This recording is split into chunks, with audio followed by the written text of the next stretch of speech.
Buenos días a todos y, bueno, pues verdaderamente manifestar la enorme ilusión que tengo estando aquí. Me siento un privilegiado rodeado de gente tan brillante.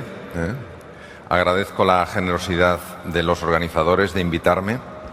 Estoy aprendiendo mucho y sobre todo me quedo con una cosa que has dicho, Manuel, al comienzo esta mañana, que es: hay mucha gente brillante aquí. Sois todos enormemente brillantes. Es decir, aquí cualquiera de los que estáis podría salir y todos podríamos aprender de vosotros. Durante 21 minutos voy a hablar de un tema que me ha apasionado toda mi vida. De hecho, empecé a interesarme por el cerebro antes que por la medicina, curiosamente. Y es la inteligencia, es el aprendizaje y es el mundo de las emociones. Y voy a empezar contándoos la historia de dos niños. Uno de ellos, yo mismo. Cuando yo tenía 9 años, no estaba muy contento en el colegio y entonces mis padres decidieron llevarme a otro colegio. Lo que pasa es que en este colegio, el colegio nuevo en el que yo quería entrar, me exigían pasar por un test de inteligencia, en el cual yo tenía que demostrar que era suficientemente listo. Recuerdo el día que fui a aquel test con mi hermano mayor, José María, y con mi padre. Yo iba muy tenso, muy nervioso, porque ¿qué pasaba si el resultado era que no era listo? Tremendo. Es como si te dicen a los 9 años que eres feo. Una cosa tremenda.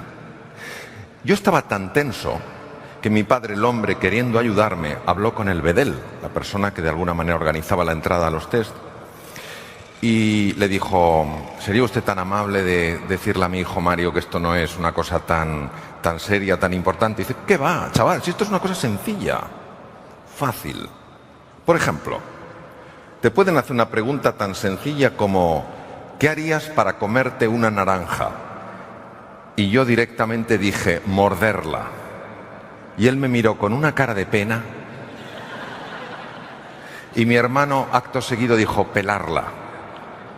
En aquel momento sabía que estaba sentenciado. Yo no daría la talla. Pero fue sorprendente porque la puntuación que obtuve no estuvo nada mal. Y cuando la vio aquel bedel, me miró y dijo: ¿este ha sacado esto?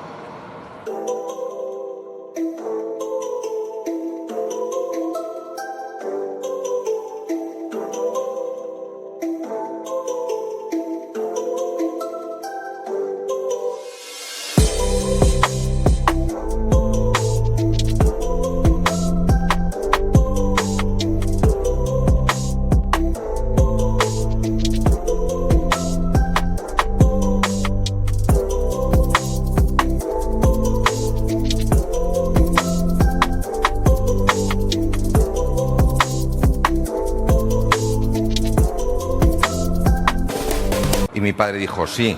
Y el otro, pues yo creo que puso una cara de: siempre hay casualidades en la vida. Bien.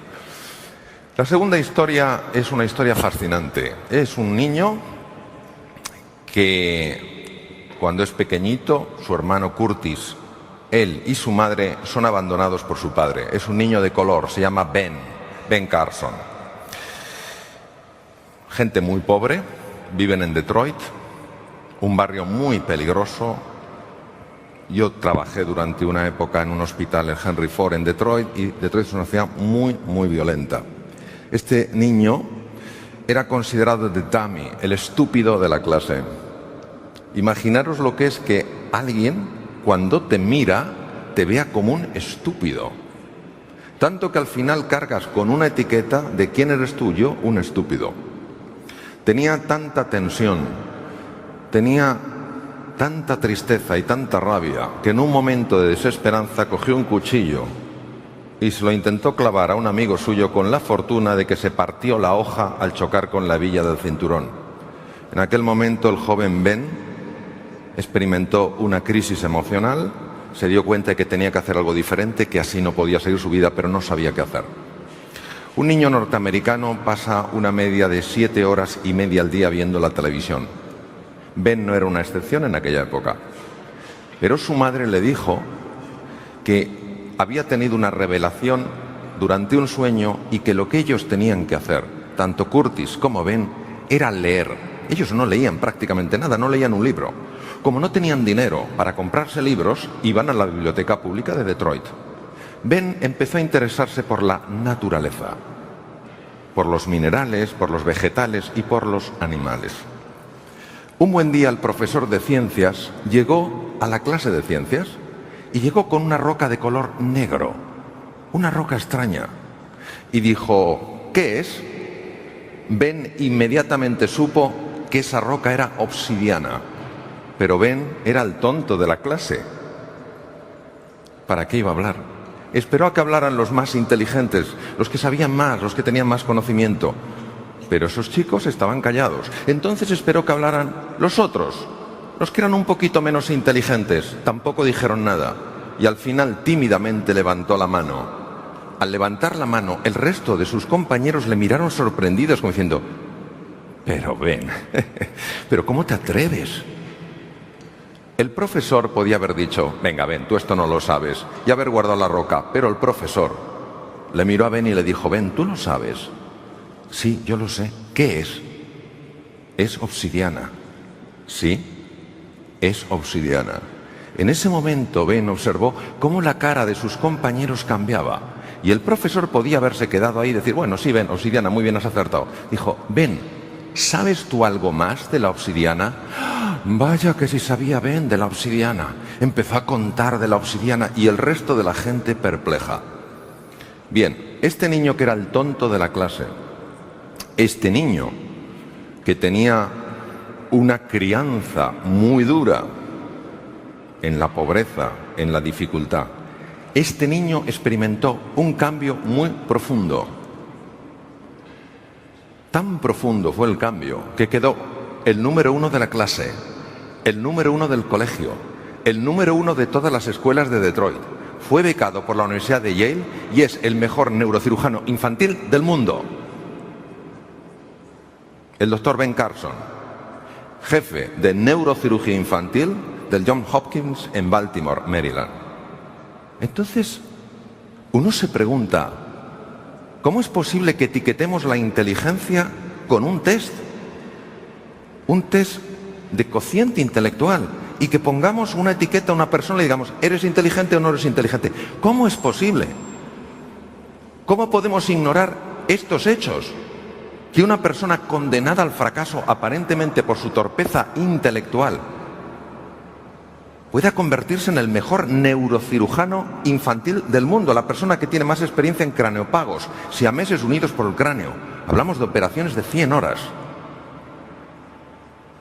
Por eso, hace años, empezó a cambiarse el concepto de la inteligencia.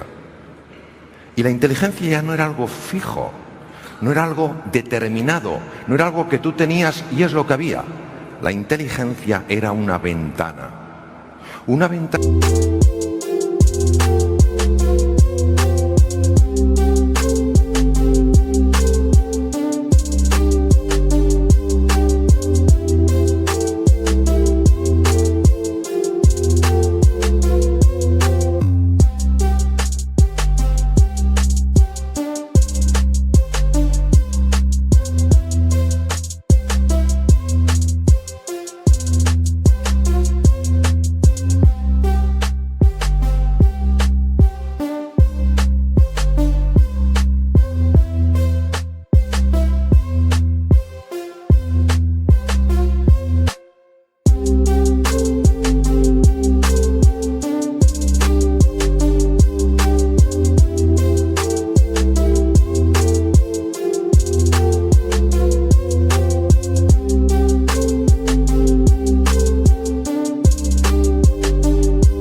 Que se podía abrir o mantenerse cerrada.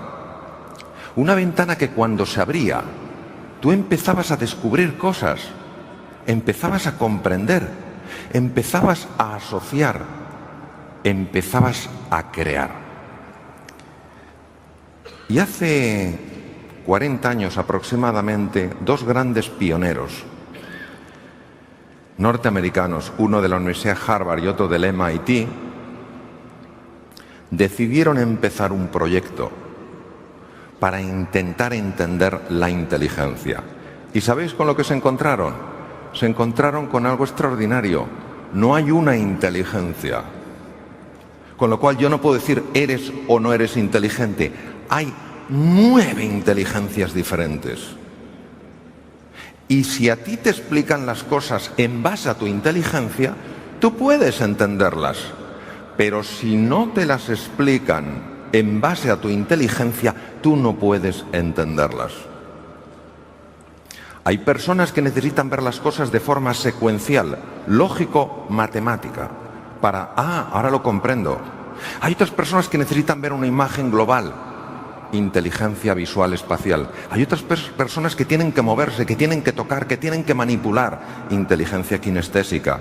Hay personas que necesitan que les entre por el oído, inteligencia musical. Hay personas que para que se abra esa ventana tienen que sentirse conectados con otro ser humano, inteligencia interpersonal. Hay personas que para poder comprender han de reflexionar, inteligencia intrapersonal. Hay personas que para que se abra esa ventana tienen que estar en contacto con la naturaleza, inteligencia naturista. Y hay personas, la última de las inteligencias, que para que se abra tienen que ver una trascendencia, un propósito en las cosas. Esto es maravilloso, ¿sabéis por qué? Porque los seres humanos tenemos dudas de nuestras inteligencias, aunque no lo queramos reconocer. Y cuando tenemos que hacer frente a un proyecto y consultamos en nuestro interior, ¿soy capaz? ¿Cuántas veces? No en nuestro pensamiento, y sin nuestro pensamiento decimos, no puedo, no soy capaz. Por eso la clave de toda la transformación educativa será entender que si un niño, un adulto no aprende, no es porque no sea inteligente, sino porque no le estamos hablando de la manera en la que esa persona aprende.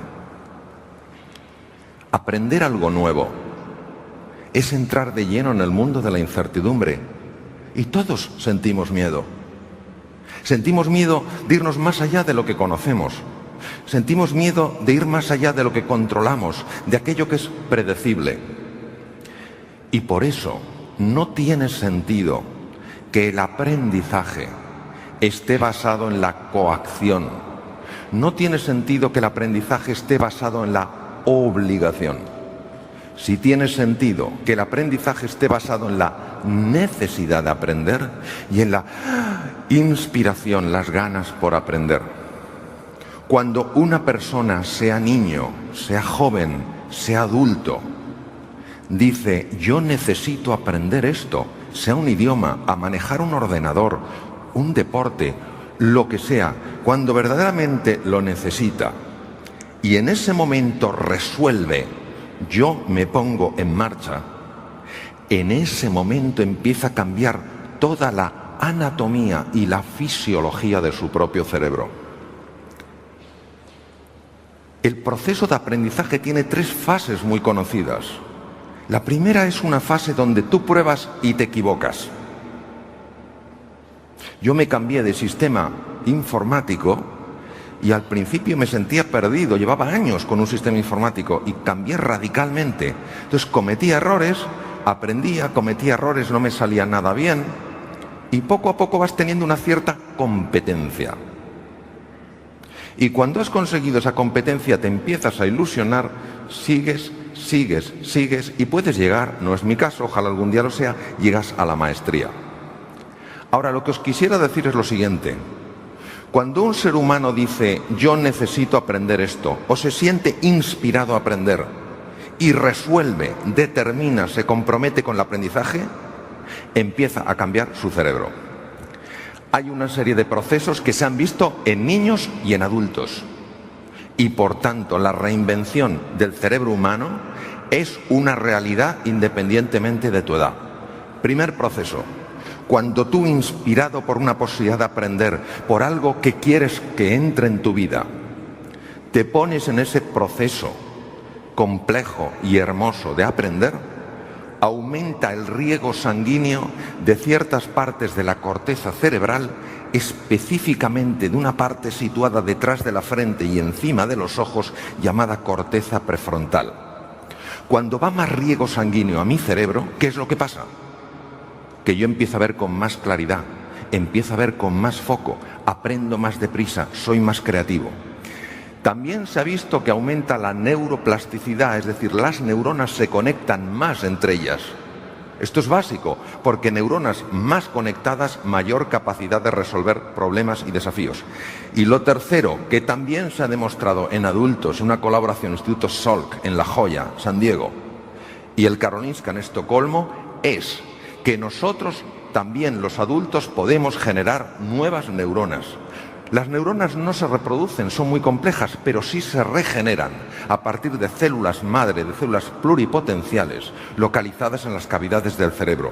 Pueden emigrar entre 500 y 1000 neuronas de los ventrículos cerebrales a los hipocampos, llamados así por su forma de caballito de mar. Y en 21 días esas células madre se han convertido en neuronas. Esto es espectacular, porque el hipocampo no solo es fundamental en el aprendizaje. El hipocampo controla el pánico que procede del centro del miedo en la amígdala y está muy involucrado con una hormona de la que hemos oído hablar antes, que es la dopamina. La dopamina te da un sentido de curiosidad y un sentido de exploración. Ahora, si esto es así, si el ser humano está dotado para aprender, si tiene esta inteligencia natural con sus distintos grados, no es mejor un pavo real que un águila real, no es mejor una que otra. ¿Qué entorpece el proceso? El proceso es entorpecido por varios factores. Primero, la manera en la que gestionamos el error. El error en nuestra cultura está llena de sentimientos punitivos. Si es que te lo dije, me tenías que haber hecho caso, te tenía que pasar eso. O qué torpe soy, cómo me he vuelto a equivocar otra vez. Esta sensación de amenaza tiene efectos muy serios, como veremos después en el cerebro. Número 2. El número 2 es cuando ponemos demasiada tensión en la vida. Hay una curva descubierta por dos investigadores de la Universidad de Harvard, Yorkis y Dodson, que demuestra que necesitas un punto de tensión para que tu inteligencia se abra y se despliegue. Pero más allá de esa tensión empieza a caer. Y en tercer lugar, hemos de ser muy cautos con el tema del apoyo. Todo aprendizaje implica entrar en tierra nueva, en tierra desconocida. Cuando una persona, al entrar en ese mundo de aventura, de curiosidad y de fascinación, se siente apoyada por otro ser humano, se siente confiada y a pesar de la dificultad sigue dando pasos. Pero cuando a tu lado no tienes a alguien que te apoya, sino alguien que te critica, empiezan a cambiar las cosas. En la Universidad de Stanford, en San Francisco, una de las mejores del mundo, se hizo un estudio interesantísimo. Se convocó a chicos con buen nivel de matemáticas a un experimento por parte de la Facultad de Psicología. Los chicos se quedaron sorprendidos, porque lo primero que se les pidió que hiciera fue que metieran sus brazos en recipientes llenos de agua helada y tomaban el tiempo para ver lo que aguantaban. No entendían por qué. Les llevaron a dos salas diferentes y les pusieron problemas de matemáticas. Lo que no sabían los estudiantes es que los colaboradores del doctor Bandura, el que llevó este experimento, tenían una misión diferente en las dos salas. En una de las salas tenían que animar a la gente, en otra de las salas tenían que desanimarles. Por ejemplo, si mi misión es desanimar a una persona, me acerco a la sala y digo, estás perdidillo, ¿verdad? Pues sí, no me extraña con esa cara. Si estoy en la otra sala, me acerco y digo, ¿qué tal vas? Mal. Pero hombre, si aquí venís los mejores, ¿acaso en tu vida no han aparecido desafíos y los has resuelto? Pues sí, la verdad es que sí. Ánimo, sigue. Cuando vieron los dos, recogieron los dos ejercicios, los habían hecho mucho mejor los que se sintieron animados. Esto es normal. Lo que fue sorprendente es que cuando volvieron a meter los brazos en recipientes de agua helada, los que se habían sentido animados aguantaron mucho más tiempo. ¿Por qué? Porque les dolía menos. ¿Por qué les dolía menos? Les dolía menos porque cuando tú te sientes animado y te sientes apoyado, tu cuerpo segrega un neuropéptido, una hormona, que tiene la capacidad de bloquear en la amígdala, amígdalas cerebrales, el núcleo del miedo que te paraliza. Fijaros la importancia del apoyo en el aprendizaje. Entonces, son unas breves palabras para acabar. Número 1, creer que sois profundamente inteligentes. No importan las experiencias que hayáis tenido, lo que hayan dicho otras personas. Y luchar por desplegar ese potencial. Como dijo John Ward, lo más importante no es lo que está atrás en el pasado, tampoco es lo que está en el futuro, lo que está por venir. Lo más importante es lo que está dentro de cada uno de nosotros. Muchas gracias. Gracias. Gracias. Muchas gracias.